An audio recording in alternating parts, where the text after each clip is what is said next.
Peter Rosenberger, he's Irish on his mother's side. Welcome to Hope for the Caregiver. This is Peter Rosenberger. This is the show for you and your family caregiver. How are you feeling? How are you doing? What's going on with you? 65 million Americans serve as a family caregiver. Maybe you're one of them. Maybe you're the one that's up late at night doing laundry, cleaning up, paying bills, getting up early in the morning and calling insurance companies, doctor's offices, pharmaceutical companies, back and forth to all these places, going to the grocery store, preparing meals, cleaning the house, helping a loved one get a shower. You know, there's all kinds of things involved in being a family caregiver. Maybe that's you. And if you are, then we are glad that you're with us. This is the show for you to equip you with things that I've learned over a lifetime of this. I'm in my 35th year and counting. And I've learned a few things the hard way to help you stay strong and healthy as you care for someone who is not. And if you want to be a part of the show, 877-655-6755, 877-655-6755. It's Mother's Day as we're doing this show, and I'm reminded of a woman who called the show to share her feelings. We were talking about the topic of guilt. And she led off with, I'm an only child, and I took care of my father who passed away recently, and now I care for my mother with Alzheimer's. And I feel guilty if I can't see my mother every day at the center. If I don't make it over there, I feel guilty. And you could really hear it in her voice. And I asked her, I said, is she safe? Well, yes, she replied. Is she warm, clean, well-fed? Yes. Does she recognize you? Yes, sometimes, she answered sadly. Does she recognize the passing of time? Not really. If possible, what would she say to you right now? Sniffling a bit, she whispered, she would tell me that she loves me and to live my life and to be successful. And I said, well, you've done all you can to honor both your mother and father and care for them. Visiting every day is a self-imposed requirement. You're doing the best you can, and by your own statement, they would approve and release you of your guilt. Letting go of the guilt and mourning the loss, but I also asked her, bask in the love that your family shared. And the guilt that she was torturing herself with was that she couldn't show up every single day out of some sense of imposed duty upon herself. And by realizing that she's really done everything she can to make sure her mom is okay and her mom is safe and her mom is well taken care of. And this was before the COVID. And nowadays with COVID, they don't let you into a lot of facilities. And that compounds the guilt. But if you've done all that you can do to make sure your loved one is safe and cared for and properly, whether you've had to hire people to do it or whether you're doing it yourself, then that's all you can do. The best you can do is the best you can do. Let go of the guilt and instead bask in that love that your family shared and knowing that you have done indeed your best. And that is today's monologue. Guilt is a terrible taskmaster to us as caregivers. And one of the things that we deal with a lot on this show is to help fellow caregivers let go of those things and learn to live a calmer, healthier, and even a more joyful life while serving as a family caregiver. All right, speaking of more joyful life, here's a man who is so awesome. He served as the inspiration for the Prime Directive. He is John Butler, the Count of Mighty Disco. John Butler, the Count of Mighty Disco, and he's so tall. Well, that is high praise and a wonderful jingle if I ever did hear one. How you doing, Peter? I'm doing well. It was Cinco de Mayo was this past week. It was, yes. Did you have something to eat that was Cinco de Mayo-esque? I did have a margarita. I mean, I made elk tacos. Ooh, nice. And I let it cook all day long in the crock pot, and it was quite delicious, I might add. I'm sure. Yeah, and, yeah. I had no complaints. Now, with elk, Yeah. Do you have to? Is it like real tough? I mean, I guess you treat No. it like venison. No, it's not real tough, and it doesn't have a lot of fat in it. Okay. So that's Interesting. that's the good news. Most game does not, and it's a lot more leaner than corn-fed or grass-fed beef. But it's it is delicious, and we had a fine meal. And I cook a lot of elk up here. We got a freezer full of it. My brother-in-law got one last year during hunting season, and he left a bunch of it up here.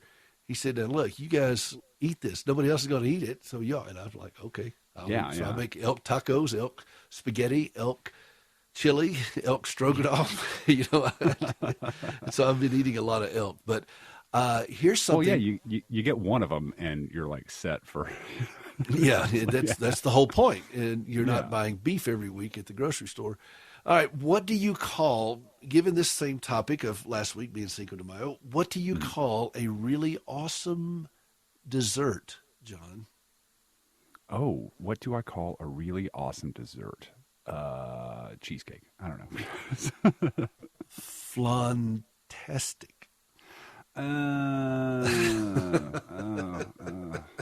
Now you know how I feel when you tell these jokes, these dad jokes. Oh yeah. Well, hey, you know what a pirate's favorite instrument is? No. It is the lute. Okay. Well, I was trying to be with a theme here with Cinco de Mayo. And also, before we get back, I want to get back into the monologue and talk to you about some things on this. But Sure.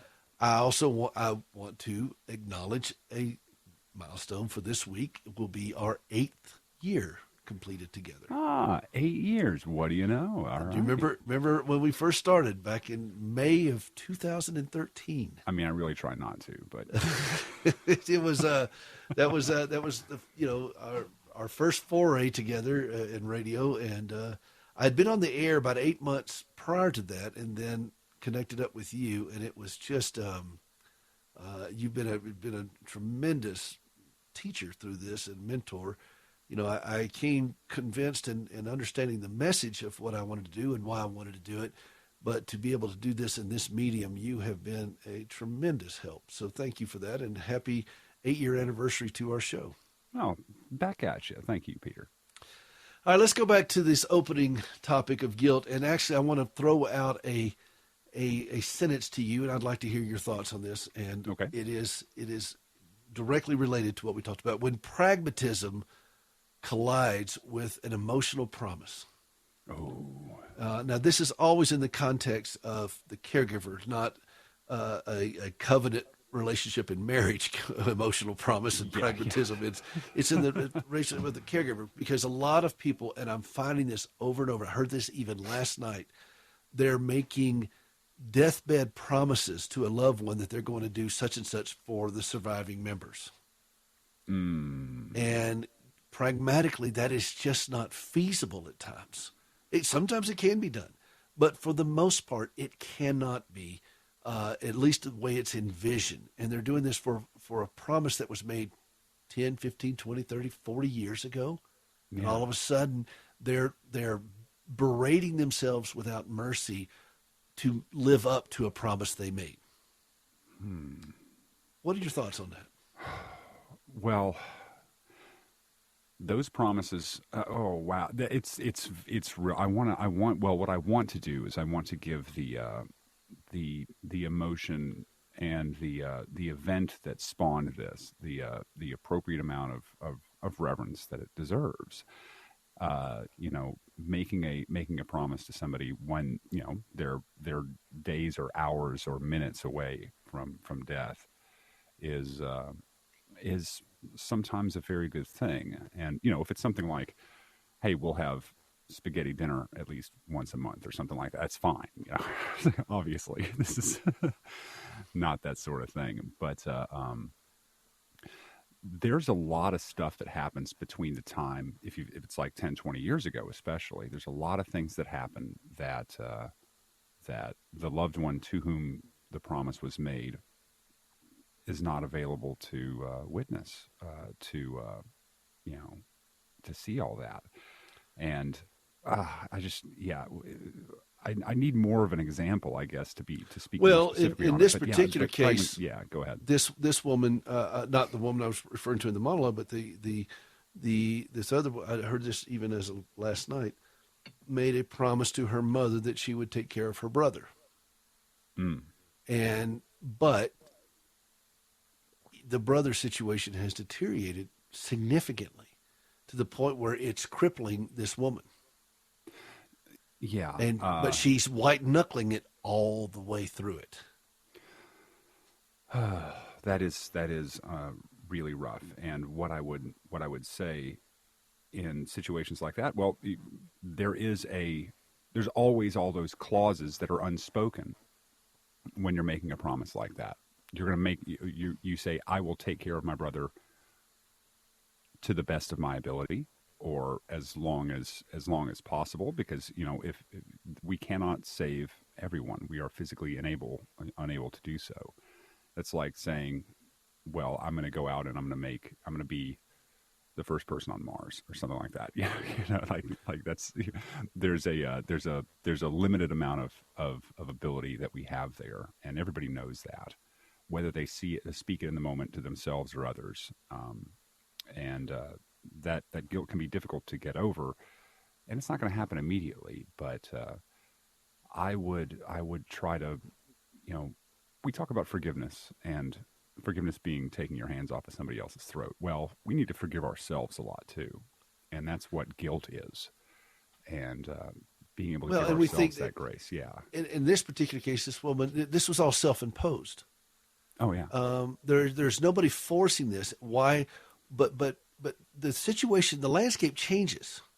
Yeah, and there's two people in that decision too. Like she said, I'm going to take care of my brother. Well, the brother might not want to be taken care of, or his needs exceed her abilities.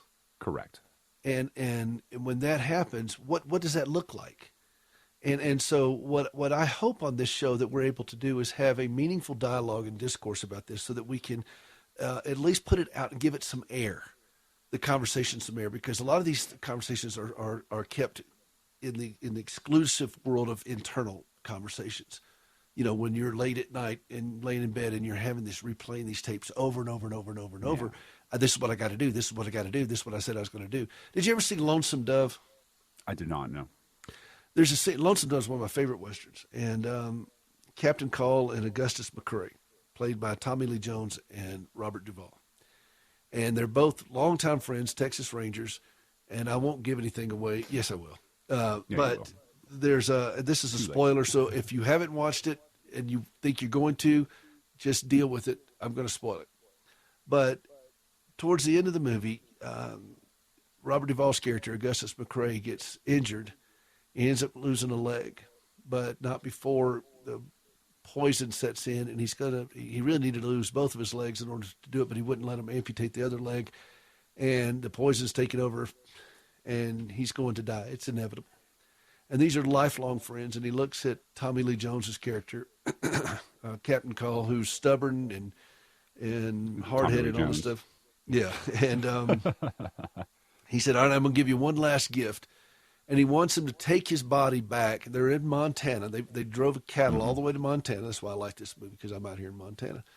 And he said, I want you to, take my body back to this place near San Antonio, this little pecan orchard, which was special to him. And he said, I want you to bury it there. And it's 2,000 miles. And Tommy Lee Jones agrees to do this, and he takes it back there, and he's bedraggled, he's beat up, he's bloodied and everything else, but he finally buries his buddy. He says, well, there you are. I guess that'll teach me to be more careful what I promise next time. And I think that speaks to me as a caregiver, because there you are. I guess that'll teach me to be more careful. So I'd say to my fellow caregivers, let's put it in context of what's really going on. The landscape does change. We're going to talk about this some more. This is Hope for the Caregiver. This is Peter Rosenberger. This is the show for you as a family caregiver. Healthy caregivers make better caregivers. Come back and be healthy with us. We'll be right back.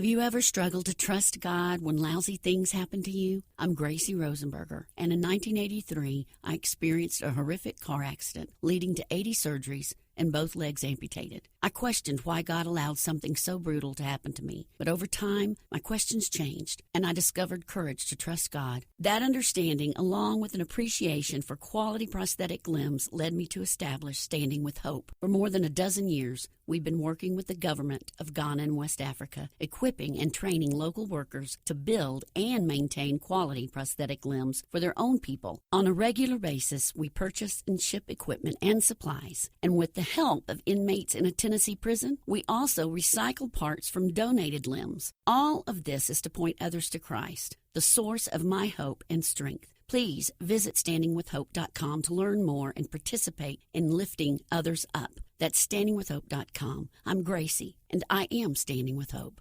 I'm alive, lift up my voice above the chaos and the noise. 'Cause I'm a hope amidst the pain. I shout this song against the rain. Rejoice evermore, evermore. Welcome back to Hope for the Caregiver. This is Peter Rosenberger. This is the show for you as a family caregiver. One of the things that we talk about on this show a lot is the concept of the caregiver versus caregiving. We're not here to really get into the nuances of caregiving. We'll swerve into it periodically, but it's not high on our list of things because those are one and done issues. For example, giving an injection, changing a dressing, fighting with an insurance company, learning to deal with doctors. All those things can be learned, and you got it, and you're off to the races. You got it. You know what you're doing. But with the heart issues of a family caregiver, those things require repeating over and over and over. I have caregiver amnesia, and I've been doing this for 35 years.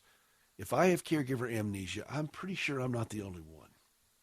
And these are things that I need to be reminded of, and I have found that my fellow caregivers need to be reminded of, and we get disoriented in this. And when I wrote my book, Hope for the Caregiver, I didn't realize quite Where's that available, by the way?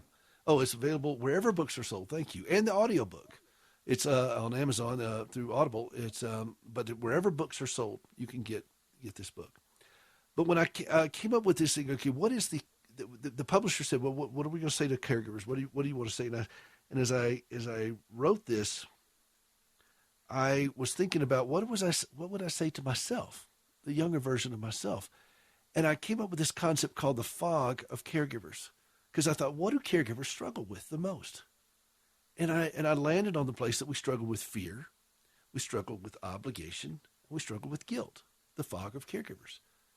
And evidently that really resonated because it's caught on, and people have responded to this across the country with that concept, because it bears out truth at any given point. And sometimes you're going to deal with all three at the same time. Sometimes you're going to just deal with a couple of them. But you're going to deal with this. And like this woman felt obligated to go to the nursing home, and we talked about it in the A block. She also felt guilty if she couldn't get there. This other woman felt obligated to take care of her brother, and she felt guilty if she didn't do what she said she was going to do to her mother. All these kind of things happen, and then all of us know the fear of it. Okay, what are we going to do about this? How's this going? What are we going to do? And so I wanted to spend a little bit more time heading to the bottom of the hour here with just that concept of being disoriented. Now, John, you are certainly no stranger to driving. That is correct. Yes. When you approach a fog, what does the National Weather Service and all the driver manuals state for you to do? Oh, they say turn on your high beams and accelerate. Oh, wait, that's what not to do. Do that one time. It's self-correcting. Yeah, one time. Yes, absolutely. No, Good they take your foot off the gas, And what do you do about your lights? Oh, you keep them low. You don't turn on those brights. It'll reflect right back in your face. You can see absolutely nothing. But we're straining to see far ahead, and we can't. We have to be content with seeing just in front of us, and we have to go slow enough to be able to deal with it. Now, that to me is the journey of a caregiver. Whether we like it or not, the only safe way to navigate this thing is to slow down enough without trying to project too far into the future. John, have you ever done that? Have you ever tried to project far into the future? Oh, yeah. I think everybody's tried to do that a little bit too much. And I mean, that's what we do when we're kids. We think about what life's going to be like when we're growing up. My daughter's going through this right now. And she's getting way out ahead of herself. And you know, it's pretty easy to talk her down because it's small things. It's the problems of an adolescent at this point. Which, you know, I've been there, so we can say, hey, let's just calm down just a little bit. But I want to mention something. You said we have to be content with just being able to see what's in front of us, and I think that some people might argue with that, but I would definitely come down on the idea that yes, we do. It's incumbent upon us to be content sometimes. It's an interesting word to choose for that, because we're not going to be able to stress our way into a better existence. No, Yeah. I've tried. Yeah. And you know, it doesn't mean you don't plan for the future. It doesn't mean you don't make arrangements and planning and so forth, but you don't live in it. Yeah. And this is where I am today. And I'll share why these principles are real and up close and personal to me today, right now. Gracie is dealing with a significant medical decision point. Her back is just trash. She's an orthopedic train wreck. And there's some repairs that need to be done to her back. But in order to do it, it's a very, very big surgery. I mean, a really big surgery. Yeah, the back is... it's crazy. And she's no stranger to back surgeries, but this would be the biggest surgery she's ever had, and that's saying something because she's had quite a few, 80 to be exact. Well, I don't even know if that's exact anymore, but she's had quite a few. So we met with the neurosurgeon this week and so forth, and Gracie and I were having the conversation, you know, and she started saying, well, what about such as, and I said, we're going to stop right here. We're going to take this in 5 stages. Stage 1 is, can you do the surgery? Can the surgery be done to you? Are you able to survive this? Should you do the surgery? Will you do the surgery? When will you do the surgery? And where will you do the surgery? And those are the 5, in that order, we're going to answer. And we're still at the can we. Yeah. And so I'm not going to borrow the pain of when and where because we're still at the can and we hadn't even got to should. Yeah. And this is the lesson I've had to learn painfully had to learn this lesson repeatedly. And I don't want to mess it up this time around. I want to learn how to just enjoy the day, enjoy the moment, and deal with today as best as I possibly can. Because if I allow myself to live out into all these disasters that I can concoct in my mind, and I believe me, I can concoct Hindenburg-level disasters, you know, then I will just be a train wreck. I'll be a miserable person. And I read a quote from, I can't remember who said this, John. I should have written it down. You would have liked to known who this was. But he said, I've had many terrible things in my life. Most of them never happened. Yeah. I you like know, that. and I really, really resonated with that because I thought this is where we as caregivers live, is in this horrific place of carnage that hasn't even happened. And I don't want us to go there. I'd like for us to learn to just be today. And like you said, John, be content in this moment. And that's the only way to do that is to slow down and turn off the high beams. Slow down and turn off the high beams. Quit trying to see further than this fog is going to allow you to see, and look at where you are and slow down enough to react to it. Those are my thoughts on this subject. We're going to talk about this some more when we come back. This is Peter Rosenberger. This is Hope for the Caregiver with John Butler, the Count of Mighty Disco, because he's so tall. Don't go away. We'll be right back.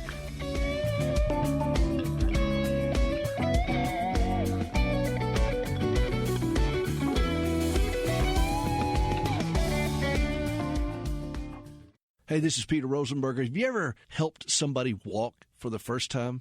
I've had that privilege many times through our organization, Standing with Hope. When my wife, Gracie, gave up both of her legs following this horrible wreck that she had as a teenager, and she tried to save them for years, and it just wouldn't work out, and finally she relinquished them and thought, wow, this is it. I mean, I don't have any legs anymore. What can God do with that?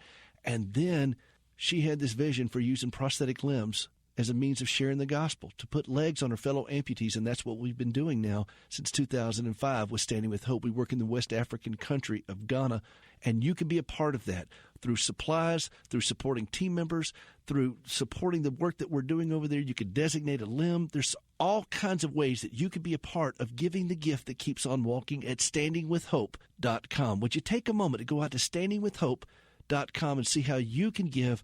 They go walking and leaping and praising God. You can be a part of that at standingwithhope.com. As a caregiver, think about all the legal documents you need. Power of attorney, a will, living wills, and so many more. Then think about such things as disputes about medical bills. What if, instead of shelling out hefty fees for a few days of legal help, you paid a monthly membership and got a law firm for life? Well, we're taking legal representation and making some revisions in the form of accessible, affordable, full-service coverage. Finally, you can live life knowing you have a lawyer in your back pocket who, at the same time, isn't emptying it. It's called Legal Shield, and it's practical, affordable, and a must for the family caregiver. Visit caregiverlegal.com. That's caregiverlegal.com. Isn't it about time someone started advocating for you? www.caregiverlegal.com, an independent associate. He will be strong to deliver me safe, and the joy of the Lord is my strength. The joy of the Lord, joy of the Lord, joy of the Lord, joy of the Lord is my strength. Welcome back to Hope for the Caregiver. This is Peter Rosenberger. This is the show for you as a family caregiver. We're so glad that you are with us. That's Gracie from her CD, Resilient. Go out and get a copy of that today. HopeForTheCaregiver.com. You can figure out how to do that out there. It's very easy. You just get involved in the show, support what we're doing here. With your tax-deductible gift, we'll send you a copy of Gracie's CD, and I think you'll find it very meaningful. John, I want to address something that we've been talking about throughout the show, and particularly the opening monologue all the way through, this guilt and that fog of caregiving. And I want to put it in context of something that's going on right now. I heard this story this week. Police officers were called out. This is somebody we know, and they have a son who has significant mental issues going on. He's been diagnosed with several mental illness issues. He does live alone, but there's some restraints there and so forth. But it got out of hand. And you've been seeing in the news a lot where they see, cops need to have more training, and I get that. That's an important conversation to have, just not on this show. But I do want to address one specific issue, because there's a recent survey showing a lot of calls from police going to the mentally ill. Now, I talked to a friend of mine who's a retired Seattle police officer, and he and I talked about this a lot, and he thought what I'm about to offer had some real value, and it was so simple, and yet it's right there. There it is. Oh, my gosh, it's so obvious. Well, the obvious becomes obvious right before it becomes obvious. And, you can do a training program, then you have to have a curriculum, you have to do this. So I've got a very specific training thing I would like to offer in this. And for any law enforcement officers that are listening, this may or may not be helpful, but I think it will be. It's with all these repeated calls to homes of the mentally impaired, or maybe it's alcohol addict impaired or so forth. Cops are put in positions where they've got to be more than just police officers. They're having to be all kinds of things and so forth. And it's overwhelming to already overwhelmed group of people. But there's always one participant at the call or the aftermath of this event that seems to be largely ignored, and that's the family caregiver. They're somewhere around there. They may not be up close, but they're somewhere around there. And the thing that comes to mind is the case of Nicholas Cruz down in Broward County. in Florida, those sheriffs came out to the house 39 times. They knew this kid. And between 2010 and 2017, was there 39 times. And then after his, of course, he was the one that shot up Stoneman Douglas High School. And the question I had to ask is, who made the phone calls? And from everything that we could see, most of those calls originated from his mother. She was his adoptive mother. And they kept coming to the home. 3 months after she died in November, he unleashes all this hell on this school. And everybody knew that he had a problem, but did they recognize that maybe she had a problem too? And I'm not talking about necessarily mental impairment, but maybe living in that kind of relationship with somebody who is this out of control was really taking her down a dark path. And was she able to emotionally or mentally see her way through this and see how she could provide leadership and help to this young man? Or was she completely overwhelmed? Was she getting help, outside counsel for herself? I don't know. We don't have that information. But I do know that in the aftermath, and this cost absolutely no money, nothing, but in the aftermath of a call to the home where there is a mental impairment, things have settled down. If they say these 2 sentences to that caregiver, this seems to be taking a real toll on you, please give some serious thought to getting counseling and help for yourself, regardless of what happens with your loved one. Just those 2 sentences. They don't have to take it. In fact, they may not take the counsel, but at least you're giving them a fighting chance of where safety is. And to recognize that they too have this thing is having a negative impact on them personally. It's not just trying to get your loved one to stop acting out. It's for you to be in a healthier place no matter what they're doing. Because the healthier you are, the more counsel and guidance and leadership you can show to this circumstance that's going on with the loved one. That's just my initial foray into that. John, what are your thoughts on that? Well, that sort of thing, like making sure you're getting help for yourself and getting some counseling. There needs to be. Well, there doesn't need to be. I would recommend, follow-up visits like that. That is well, and the other thing I know this is Mother's Day, but one thing that we see with a lot of that, like this mother was there taking care of this deeply troubled young man, and I heard no mention of a father at all. He had died some years before that. Oh, okay. I thought he would. I may be mixing these up, so never mind. So I was going. Well, these were adoptive parents. They had adopted him, and Okay. the father had died sometime before this. Gotcha. Okay. And the mother was kind of on her own with this kid who was clearly spiraling out of control. Yeah, and that is just, because she clearly could not handle this. Most of the calls that I've talked to, and I talked to this cop about it, and I've seen this. I've kind of done a little bit of independent research on this. That there seems to be this overarching drive. If we can just control this person's behavior and they're not acting out, then I can be okay. Yeah, and I don't subscribe to that. No, there's more going on there. I mean, that'll certainly help. It's not going to. But if they weren't in this situation, then the situation would be different, of course. But your personal well-being cannot be attached to this person acting out. Yeah, because whether they do or don't. Mm-hmm. Yeah, and so if you're not physically healthy, emotionally healthy, spiritually, financially, professionally, all these things going on, you run the risk of their sickness taking you down with them. And so I'm just thinking if police officers are being called to these scenes more and more, and I talked to this police officer and said, yeah, we keep getting called, and a lot of times it's the same house. And we're like, oh, okay, what's the problem now? And so I'm just saying, in the aftermath, when you're doing a mop-up, with the report, okay, here's what we did, and then that whoever's wringing their hands at the scene, somebody's wringing their hands somewhere. Yeah.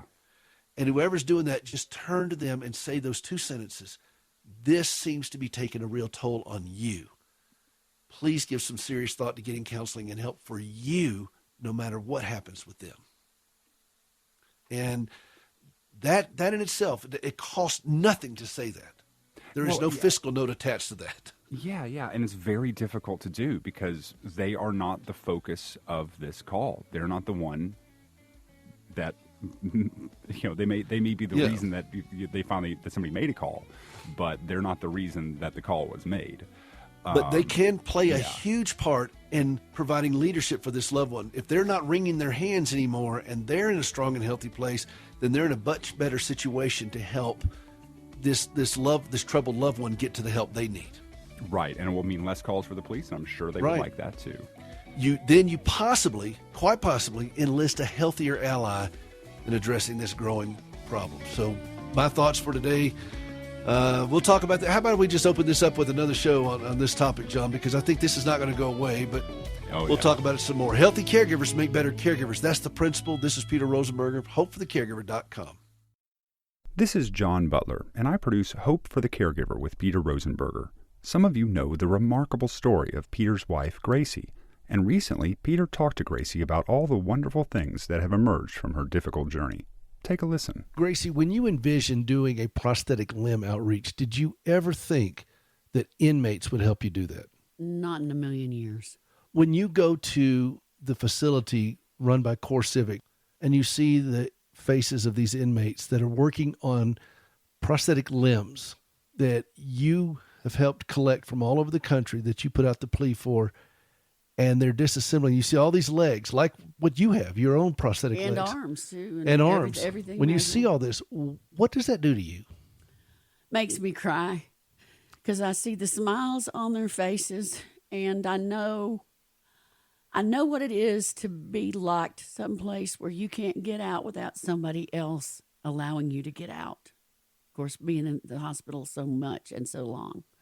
And so these men are so glad that they get to be doing, as one man said, something good finally with my hands.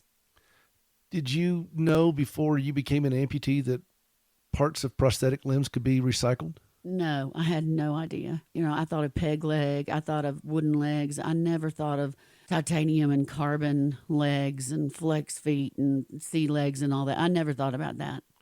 As you watch these inmates participate in something like this, knowing that they're helping other people now walk, they're providing the means for these supplies to get over there, what does that do to you just on a heart level? I wish I could explain to the world what I see in there. And I wish that I could be able to go and say, this guy right here, he needs to go to Africa with us. I never not feel that way. Every time, you always make me have to leave. I don't want to leave them. I feel like I'm at home with them, and I feel like that we have a common bond that I would have never expected, that only God could put together. Now that you've had an experience with it, what do you think of the faith-based programs that Core Civic offers? I think they're just absolutely awesome. And I think every prison out there should have faith-based programs like this, because the return rate of the men that are involved in this particular faith-based program and the other ones like it, but I know about this one, is just an amazingly low rate compared to those who don't have them. And I think that says so much. That doesn't have anything to do with me. It just has something to do with God using somebody broken to help other broken people.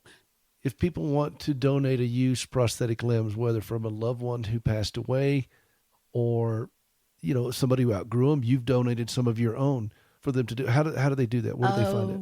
Please go to standingwithhope.com/recycle. standingwithhope.com/recycle. Thanks, Gracie.